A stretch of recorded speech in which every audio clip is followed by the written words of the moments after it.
You're listening to episode 180 of the Tennis Files podcast on 7 ways to improve your focus. Hey everyone, welcome back to the Tennis Files podcast. It's the first show of 2021. I almost said 2020, and I'm glad that we made it. Obviously, a lot of people have been talking about how 2020 was very tough and how we wanted to just get it over with. And I pretty much feel the same way, but we still have to reflect and look back at what happened last year and how we can improve upon it. And, in the spirit of reflecting, I took a look at a lot of feedback and questions that I've received. And one theme that I found is that a lot of tennis players do struggle with their focus on the court, whether it's getting to a slow start or going up and then all of a sudden just folding under pressure. And so I thought that it would be a good idea to do a solo episode on 7 ways to improve your focus. I actually bought a bunch of waiters pads, which I learned from a podcaster named James Altucher, because it's just very economical, and the waiters pads are fantastic for writing down lists. So I try to brainstorm a lot, but I brainstormed a bunch of different ways to improve your focus for tennis and, also for other things. And then I picked the best 7 ones. So obviously focus and concentration is one of the keys to success in tennis. And what happens when you lose focus? A lot of bad things, things that I just mentioned. Errors can creep up in our game. Matches that are going well can all of a sudden turn around in our opponent's favor. We can forget about the strategy that we were using that was previously working well and just, lose our discipline and go for crazy low percentage shots, for example. We can tighten up. We can get more emotional. And believe me, I've experienced all these things many more times than once in my life. And, I think I've told this story before on the podcast, but of how, my very first college tennis match, and I was playing a tournament in Cornell, and I actually played a friend, and I was up something like 6-2, 5-1, and then all of a sudden I just lost my focus, and I thought about how it would be so cool to win my first tennis match, and instantly I tightened up. And the first thing my coach said when I walked off the court very sullenly is he said, "You've got to focus on the process, not the results." But obviously today we're here to talk about focus, and I'll just jump into the first one. And the first tip is to meditate. And I know some of you think that's like some sort of woo-woo type of thing, or maybe it's too cool for you, but I really urge you to give it a try. And if you really examine what meditation is all about, it really does parallel tennis very well. I've asked several of my interviewees about meditation, and a lot of them do it. And so meditation, it helps you train your mind to focus, and also more importantly to refocus. So during meditation, your objective is to acknowledge distractions and then return back to focusing on whatever it is you're focusing on for that particular session. And sometimes it changes in the same session too. So you might think of some sort of random thought and then return back to focusing on your breath, or maybe you're focusing on the sounds around you. Perhaps it's a mantra, or you're focusing on parts of your body. And, it's very similar in tennis because you're going to encounter distractions. I've thought about, the crowd, about my coach who's in attendance, my fellow teammates, and how I don't want to let them down and all these things. So, but you have to refocus. You can't just have that linger around in your mind. So meditation is really all about accepting that your mind is going to stray towards random thoughts. And so you're practicing your ability to refocus back on whatever it is that you're focusing on for that session. And, when you do meditate and you practice it, and, like with a lot of great things, it's not going to make an immediate impact in most cases, like right away, after one session. But when you do it consistently and you get into a routine, then you'll get much better at letting go of things like an unforced error or a missed opportunity in the same way that you let go of a thought and then refocus again in meditation. And so there's many different, there's different types of meditation. To be honest, I'm not, a meditation guru, and I don't know all the different types of meditation. I have heard of transcendental meditation, but I would suggest that you just start with these amazing apps that make it so easy to get started and to meditate. The apps that I have used are Headspace was the first one that I used. Very good. And then now I use the Calm app. And there's also one called Oak that I've been experimenting with just because I saw some mantra-based meditation on there, which I was interested in. But those three are great, and they have guided meditations and beginner meditations to help you get started for free. And I actually used the free ones just over and over again for many, many months. But then I ended up just becoming a paying member for a small monthly fee, I think, just to get, access to more of those different types of meditations. I think there was some discount I got somehow. I don't know even how I got it really, but I have definitely, through my meditation, become a more calm and focused person, both on and off the court. And my day actually feels very different when I don't meditate on the whole. And so I have actually been meditating, I think at least for 4 years now, and I rarely miss a day. So again, I really think that the parallels of the practicing of refocusing, because again, you're naturally going to get these thoughts that pop in your head while you meditate. And similarly, you're naturally going to get thoughts of fear, nervousness, and extraneous factors while you play tennis. So it's great training. The meditation is for tennis and focusing and getting refocused on the court. So the second way to improve your focus is to create a plan for your practices and matches. And so I have a couple of quotes here for you that kind of illustrate this point further. The first one is, if you fail to plan, then you plan to fail, by Alan Lakin, I believe.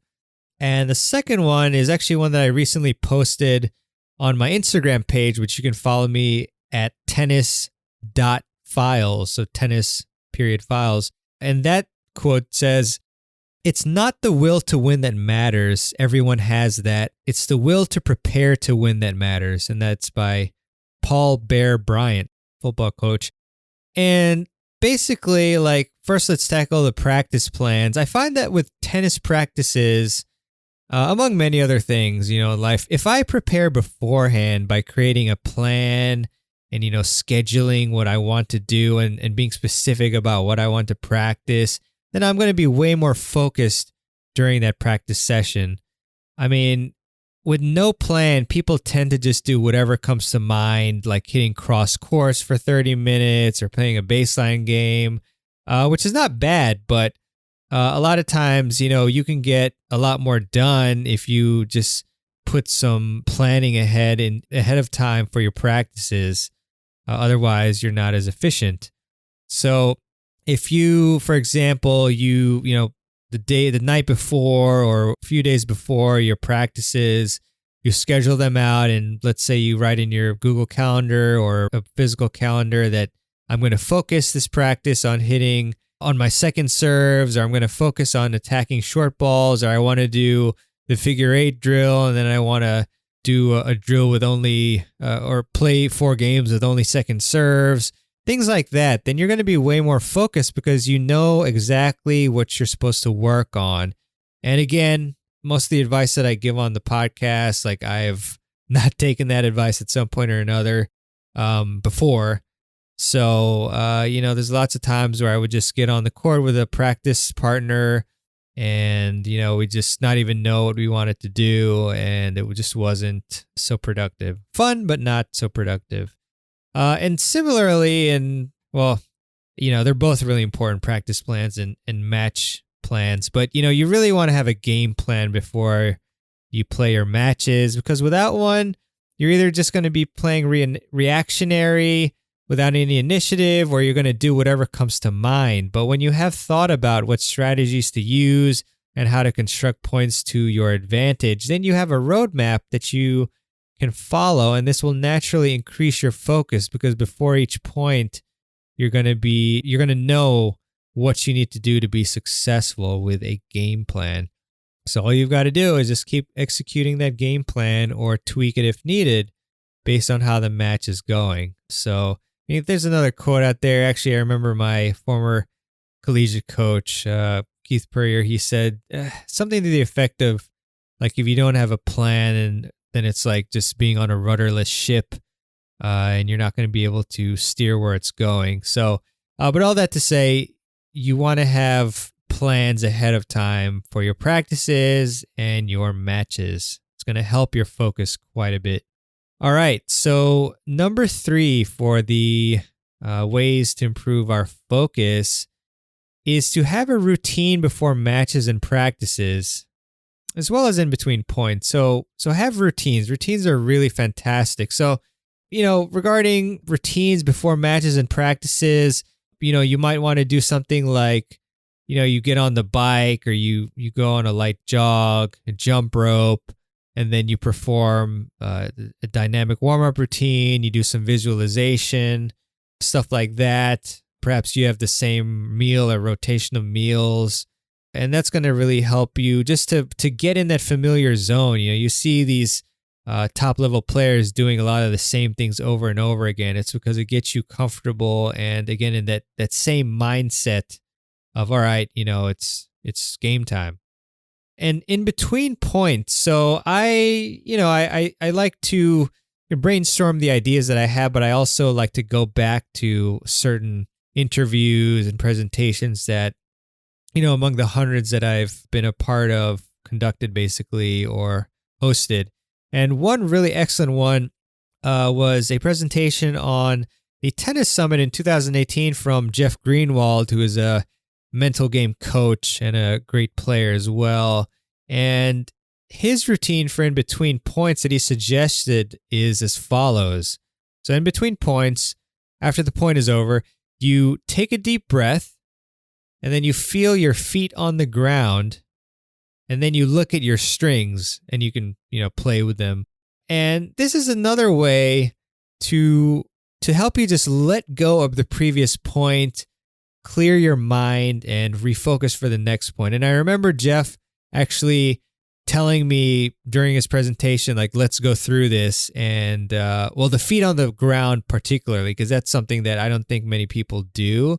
And, I was first imagining myself playing and losing a point. And then he said, okay, now take a deep breath and then feel your feet on the ground. And I did that. And I instantly, my brain, it let go of that, virtual loss of the point, and it just made me focus on my feet on the ground. And then that was a great way to reset. So that is pretty neat.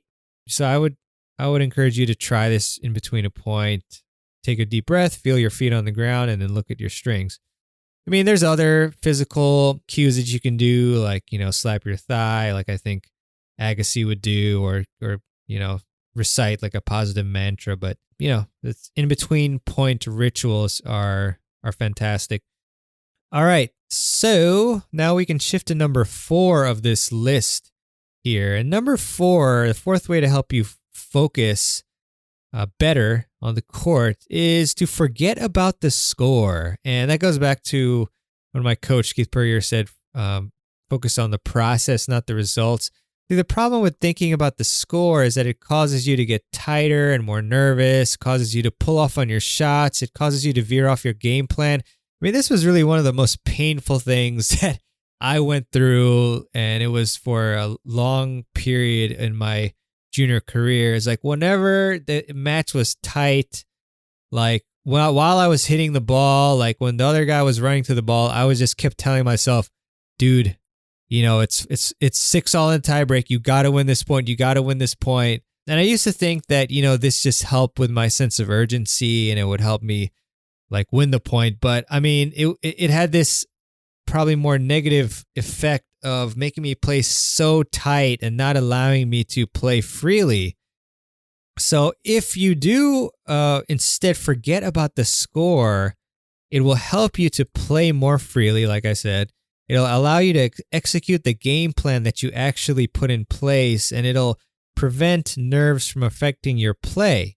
So, just to kind of make an example to make it more concrete, if you've got this game plan that you're going to, attack any short ball that's in the middle of the court, but then you're too tight, you're thinking, oh man, it's 6-all in the tiebreak. And then you hit that, you might hit it and you might stay back, or you might hit a very tentative approach shot. And these things are going to actually, even though you're trying to win, it's going to negatively affect the ultimate, your play, your growth, but also most likely the result of the point too. Anyway, so if you forget about the score, then, you can go back to the second tip here of having a game plan in place. And now your entire focus is to just try to implement the game plan, try to execute it as best you can. And then that way you're going to play strategically sound. You're going to just swing, hit full swings, and not just those half nervous ones that, you see a lot of players they swing freely in practice, and then all of a sudden in matches you see they're not fully free out there. So this will prevent that. And again, this great presentation that Jeff gave, the presentation was actually titled "Play the Best Tennis of Your Life," which was a great title for it. But one thing that he said that stuck with me is that you have to move beyond the score and be immersed in the moment, in what is happening, and you have to stay present and focused on improving and going for your shot, replicating your best mental state in practice and bringing that to the match so you can swing freely and go for your shots. So, fantastic advice, reiterating what I was just talking about here, but the advice for forgetting about the score. And whenever I have decided to let go of the score and committed instead to playing freely, I then naturally concentrated on executing my strategy for that point, and my play and ability to swing freely went up significantly, where I would normally play more tight and nervous and be really worried about just getting the ball in and winning the point, which, like I said, it's not a good feeling. I remember coming off the court from those matches, and even though I had won, I would just think all I did was just keep the ball in. I didn't really go for anything. My opponent missed, that was most of the time. Sometimes I'd still play well, but yeah, it's very different. And, I was even just playing a baseline game recently where it was 9-all or something with my buddy, Peter. And I actually just, I did feel a tiny bit of nerves of it's 9-all, let's win this. But then I just flipped a switch, as Rick Macy said on a recent interview, actually months ago, but fairly recent, and for the summit. And I said, you know what, just execute. And all of a sudden, immediately I was just swinging more freely. So it's pretty amazing how focusing on the process and forgetting about the score, how much it can help you. So number 5 is practice visualization. And, mentally speaking, visualization is really fantastic for you. And physiologically too. Even just a few minutes of picturing yourself playing the way that you want to play and seeing yourself being loose in your mind and hitting your favorite shots that you've practiced can help you a lot in your performance and, your focus and being locked in. I would think that you've probably heard at this point of, how many successful athletes and other people, how many of them practice visualization.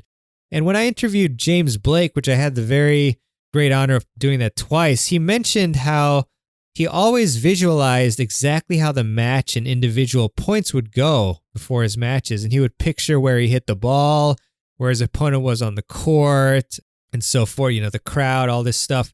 So, when you visualize, you are essentially reinforcing positive outcomes in your mind and your body as well. So this is obviously a great thing to do before playing. So I would highly suggest visualization as a practice for you.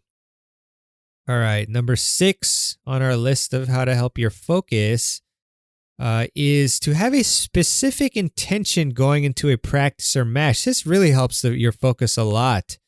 And this is another thing that, I've seen different athletes and even, like professional poker players, like everybody who, they talk about the power of intention. And I think Jeff talked about this on his presentation as well.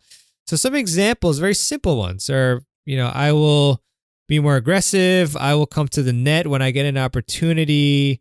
I will serve and volley more. These intentions before the match shifts the mind to focusing on improvement and mastery instead of results. And you're going to be more focused on executing on the particular intention that you set for yourself when playing instead of worrying about winning or losing. And again, when we're talking about focus, I really think that, even though you may think that focusing on the outcome is focus, I mean, that's not really the best way to go about things, because being results oriented is just not, in all big endeavors, it's just really not the way to go. It's more of like you want to, sure, you have like an outcome in the end that you want, or a result or aspiration, but you break things down and think like, what do I have to do? What process do I have to follow to become successful?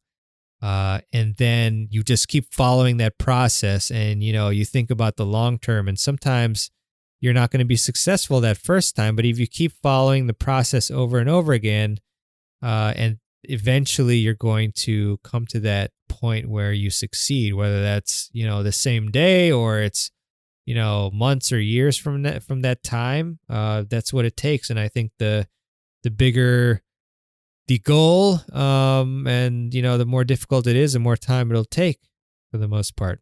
So setting an intention, it doesn't take much time, but it can have a big effect. So I highly encourage you, like before your practice, for example, before a match, you say, I'm going to set an intention to hit deeper into the court this match, and like that's it. That's my goal. And then your mind is going to lock in and say, you know what, this is what I need to do. And you're not going to worry so much about winning or losing. You're going to focus on hitting those deep balls. It's super powerful, believe me. All right. Now, the seventh and final tip on how to improve your focus for your tennis game in 2021 and beyond is to set tennis goals that you're hungry to achieve.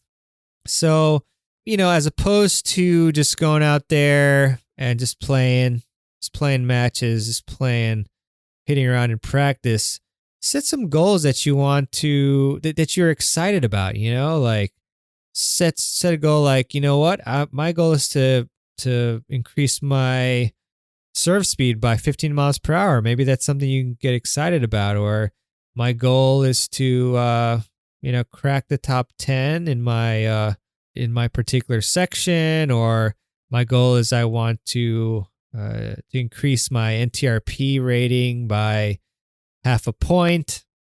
These types of things. And all of a sudden, boom, you're going to be excited. You're going to go out on the court with the intention of improving, getting better. So that, that sparks focus. For example, like every single year when I, for the past 4 or 5 years now, where I'm like, what, my goal is to make the tennis summit the biggest and best that it's ever been. That's exciting. And, you just get that focus. Another example is bring it to that's tennis too, with the tennis summit, but like tennis playing, when sectionals came, the goal was to play my best and to try to get the team to sectionals, to do everything I could to do that. And, the training block, I like to call it, the couple months before sectionals was just, was all out. I was focused. I was very driven, and I was excited. And this is what it's all about. It's just setting goals, getting excited at what you can achieve and how you can help yourself and others by performing your best in tennis and whatever else it is. So that's the seventh tip there, to set tennis goals that you're hungry to achieve. So let me recap this list for you on the 7 ways to improve your focus. on the court. So we've got number 1 is to practice meditation and use those apps. Best way to start: Calm, Headspace, or Oak. Many others too. Try them out. Number 2 is to create a plan for your practices and matches. Practice plans and game plans for matches. Number 3 is to have a routine before you play and also in between points. Number 4 is to forget about the score and just focus on the process instead and executing your game plan. Number 5 is to practice visualization. Number 6 is to have a specific intention before going into a practice or a match.